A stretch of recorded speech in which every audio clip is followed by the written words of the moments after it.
ஒவ்வொரு வீட்டிலும் சாவு நடந்திருக்கும். அதுபோல ஒவ்வொரு வீட்டிலும் திருமணம் நடந்திருக்கும். வாழ்க்கை என்றாலே பிறப்பும் இறப்பும் இணைந்தது தான்.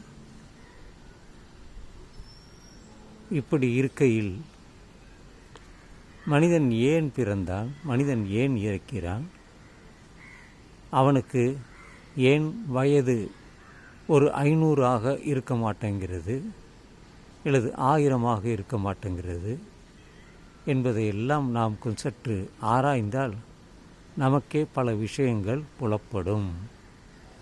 அது ஆராய்ந்தால்தான் தெரியும். உங்களை நீங்களே உட்படுத்தி கொண்டு அதை பற்றி ஆராய வேண்டும்.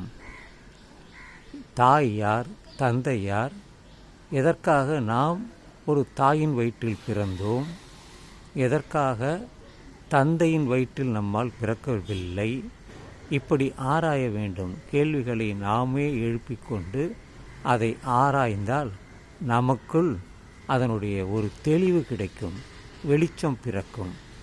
அதுவரையில் நாம் இருளில்தான் இருப்போம். இந்த உலகத்தில் நாம் வாழ்கிறோம். நமக்கு முன்னாடி தாய் தந்தையர்கள் வாழ்ந்தார்கள், அதுக்கு முன்னாடி தாத்தா பாட்டி வாழ்ந்தார்கள், பேட்டன் பூட்டி, இப்படி கடைசியாக பரம்பரை என்று நமக்கு 7 தலைமுறைகள் தெரியும். அதற்கு முன்னாடியும் வாழ்ந்திருக்கிறார்கள். அவர்களெல்லாம் நீங்கள் பின்னோக்கி செல்லுங்கள். ஒரு 2000, 3000, 5000, 10,000 என்று நீங்கள் பின்னோக்கி சென்றாலும் அங்கேயும் மனிதர்கள் வாழ்ந்திருக்கிறார்கள். அப்படி என்றால் முதலில் வாழ்ந்த மனிதன் யார்? பெயர் தெரியுமா? எந்த ஊரில் பிறந்தான்? எப்படி இவ்வளவு சந்ததியினர்கள் வந்தார்கள் என்று ஆராய்ந்தால் நமக்கு தெரியும். பூமியிலே கிடைத்த கல் ஆயுதங்கள், முதலில் கல் ஆயுதங்கள், அவர்கள் விட்டு சென்ற எலும்புக்கூடுகள், இவைதான். இதை வைத்துத்தான் மனிதன் ஆராய்ந்தான்.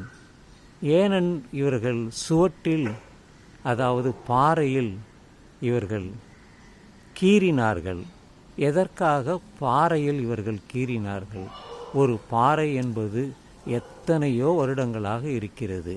யாரோ ஒரு காலகட்டத்தில் ஒருவர் பாறையில் கீறியிருக்கிறார். அப்படியென்றால் அவருக்கு எழுத தெரிந்திருக்கிறது, ஏதோ கீறத் தெரிந்திருக்கு, ஏதோ சொல்ல நினைத்துள்ளார், அதில் கீறி இருக்கிறார். அதை ஆராய்ந்தால் நமக்கு தெரியும். அப்படித்தான் புதையுண்ட ஒரு 10 நகரங்கள் இருக்கிறது. அதில் சிறப்பான ஒரு நகரம்தான் கீழடி. இது ஆராய்ச்சினால், அகழ்வாராய்ச்சினால் தான் நமக்கு தெரிய வந்துள்ளது.